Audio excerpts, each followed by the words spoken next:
안녕하세요. 오늘은 호랭도 안녕하대요. 얍 인사시켜드릴게요. 호랭 안녕. 기분이 아주 좋은 상태입니다. 자, 저쪽으로 잠깐 가봐.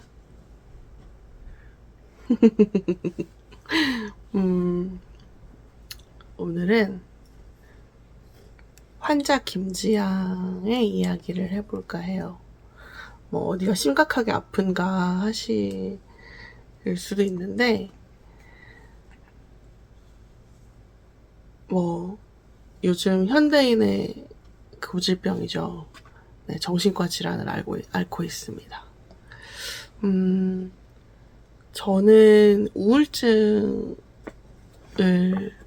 처음에는 앓다가 나중에 조울증으로 진단을 받았어요. 그래서 약으로 그리고 상담으로 치료를 하고 있는지 한 2년, 3년 정도 됐습니다.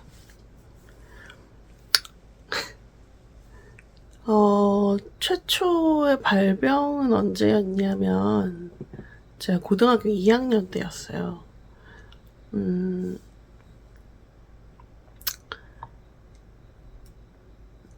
그때 당시에도 상담을 받고 있었는데 저를 상담해 주시던 선생님께서 간암으로 돌아가셨거든요. 근데 그 소식을 제가 좀 늦게 알게 됐어요. 그래서 그때 충격이랄까? 그런 게 좀 영향이 있었던 것 같아요. 어린 나이에 시작한 상담이었으니까 한 고등학교 그때가 1학년 때 1학년 때였던 것 같은데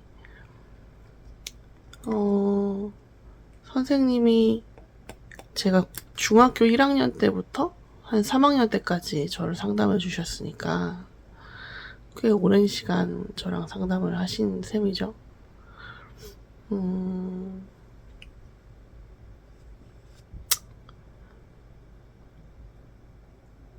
그래서 충격이 좀 컸었던 것 같아요. 내 인생에서 나만큼 나에 대해서 잘 아는 사람? 어쩌면 나보다 나에 대해서 더 잘 아는 사람이 갑자기 세상에서 사라졌다는 게 되게 힘든 일이더라고요. 그래서 네, 고등학교 2학년 때 한 10월경에 몸이 안 좋아지기 시작해서 학교를 한 3개월 정도 못 나갔어요. 그리고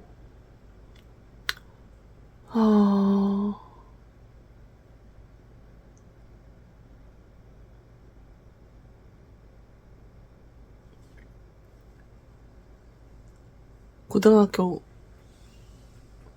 3학년이 돼서 이제 다시 학교에 갔는데 제가 그 3개월 사이에 너무 살이 많이 찐 거예요. 그래서 친구들이 못 알아볼 정도였어요. 그래서 어쩌지? 좀 고민을 좀 했었던 기억이 나요. 왜냐면 교복이 안 맞으니까. 그래서 고3 시기를 지내고 그리고 이제 대학생이 되고 그때 또 한번 우울증이 왔던 것 같아요. 저는 그때는 몰랐는데 제가 학교에서 잘 적응을 못했어요. 굉장히 제가 인싸 재질이라고 생각을 뻐꾸기 다 울고 할게요. 여러분들은 제가 굉장히 인싸 재질이라고 생각하시는데 사실은 그렇진 않거든요. 뭐라고 해야 되지? 친구들이 나를 싫어하면 어떡하지? 혹은 나랑 친해지고 싶지 않으면 어떡하지? 약간 이런 걱정도 하는 편이고, 네, 그렇습니다. 그래서,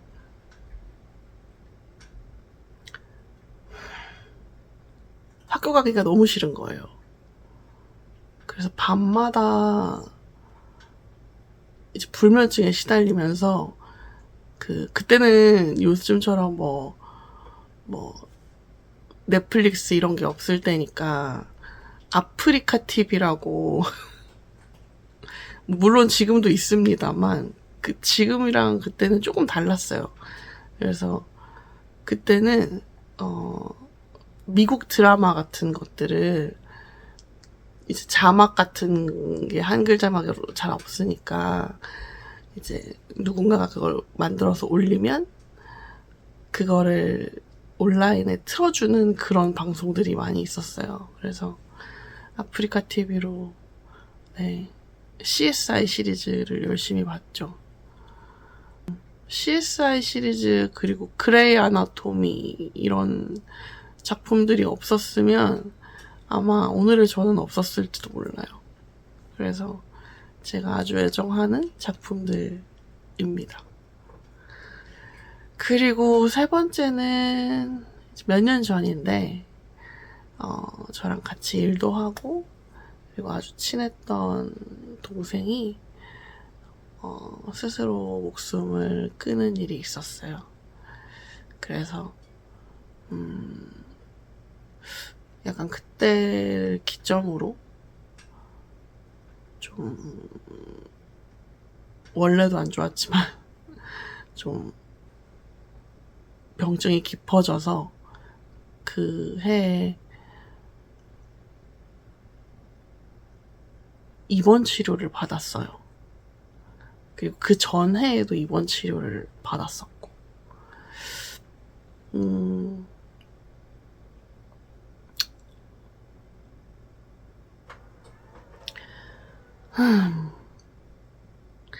이 얘기를 하는 건 언제가 되었든 힘드네요.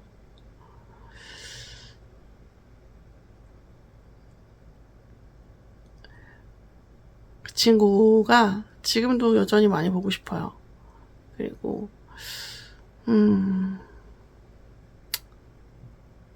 혹시 내가 많이 못해준 게 있을까 자책도 많이 되고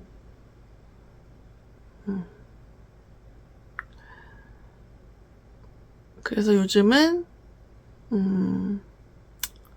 그 부분에 대해서 좀 더 집중적으로 상담을 받고 있어요.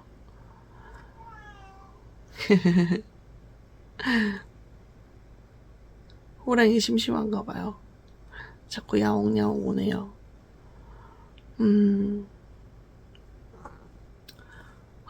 치료를 어떻게 하고 있는지에 대해서 이번엔 얘기해 볼게요. 크게는 상담 치료, 그 다음에 이제 약물 치료, 이렇게 두 가지가 있는데, 저는 두 가지를 다 병행하고 있어요.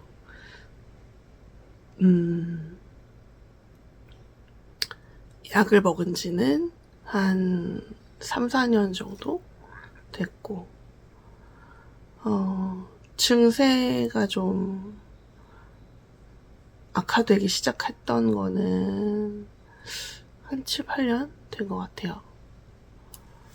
근데 처음에는 약물 치료를 되게 다들 어려워하시고 거부하시는 경우들이 많다고 해요. 저도 그랬고. 근데 이해가 돼요. 정말 약을 먹으면 내가 정신과 환자, 그러니까 보통 말하는 정신병자가 되는 것 같고, 정말 돌이킬 수 없을 것 같고, 그래서 겁을 내시는 경우들이 많이 있거든요. 근데 약을 먹고 정말 많이 좋아졌어요. 저는 한 2년 전에 저는 혼자 집에 불안해서 있을 수가 없을 지경이었거든요.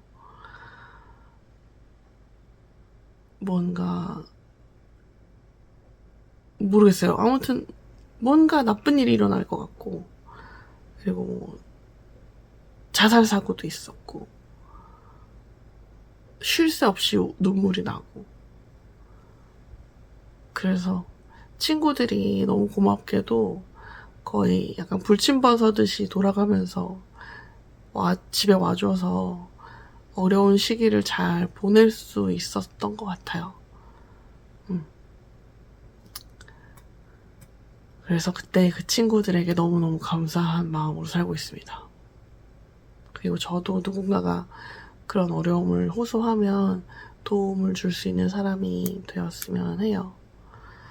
그리고 제가 마지막에 병원에 입원했을 때는 자살 사고가 좀 있었어요. 그래서 그 부분에 대해 얘기를 했더니 병원에 있는 그 생명의 전화? 뭐 아무튼 뭐 그런 곳이 있는데 거기서 상담을 따로 해주시기도 하더라고요. 그리고 그 상담이 끝나고 제가 입원 후에 집에 갈 때쯤이 되니까 이제 구에서 하는 정신건강복지센터에 연계를 해주셔서 거기서 선생님들이 오셔가지고 상담을 해주시기도 했어요. 그래서 그 상담을 꽤 오래 받고 있습니다. 그게 뭐 잠깐 집에 들러서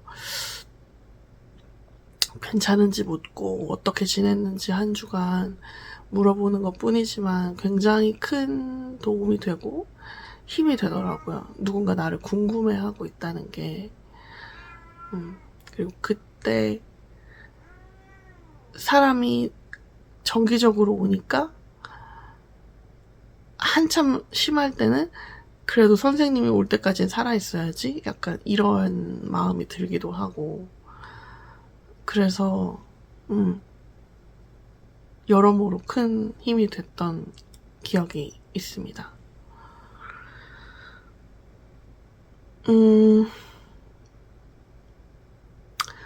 그리고 정신건강복지센터에서 연계해 주셔서 지금은 세브란스 병원에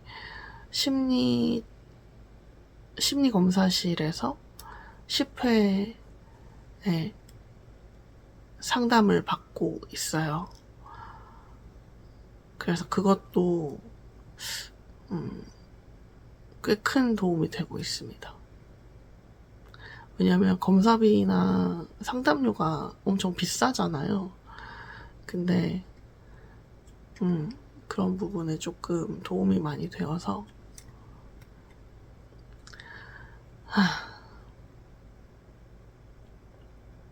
제가 이런 이야기들을 책에도 썼거든요. 올해 초에 나온 제 엉엉 우는 법을 잊은 나에게. 그래서 여기 네, 엉엉 우는 법을 잊은 나에게라는 책에 저의 이야기들을 더 자세하게 써두었는데요. 궁금하신 분들은 찾아보셔도 좋을 것 같아요.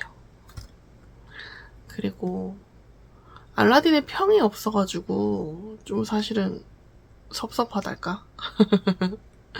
좀 서평이 많이 올라오면 좋겠는데 물론 인스타에 올려주셔도 제가 잘 찾아보고 있습니다. 네, 그래서 네, 서평을 올려주시라는 당부였습니다. 오늘은 제가 몸이 엄청 무거워서 그리고 태풍이 온다고 해서 집에만 틀어박혀 있었어요. 그래서 밥 먹고 자고 또 자고 그래서 약간 정신이 하나도 없습니다. 하지만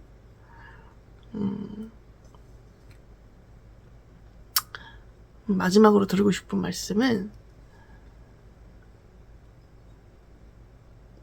내가 어떤 상태인지에 대해서 부끄럽게 생각하지 않았으면 좋겠다는 거예요. 내가 지금 화나고 슬프고 외롭고 힘들고 혼란스러운 것들, 죽고 싶은 것들, 이런 마음들이 다 괜찮은 감정이라는 거예요. 물론 그렇다고 해서 정말 죽으면 안 되겠지만, 그래서 주변에 도움을 청할 곳이 많이 있으니 포기하지 말라는 거. 당신을 도와줄 사람들이 세상에 많이 있다는 걸 잊지 않으셨으면 좋겠다는 얘기를 하고 싶었어요. 그래서 오늘은 조금 지루하게 제 얘기만 했지만 다음번에는 좀 역동적인 그런 영상을 가지고 돌아올게요. 오늘은 여기까지예요. 봐주셔서 감사합니다. 좋은 하루 되세요. 안녕.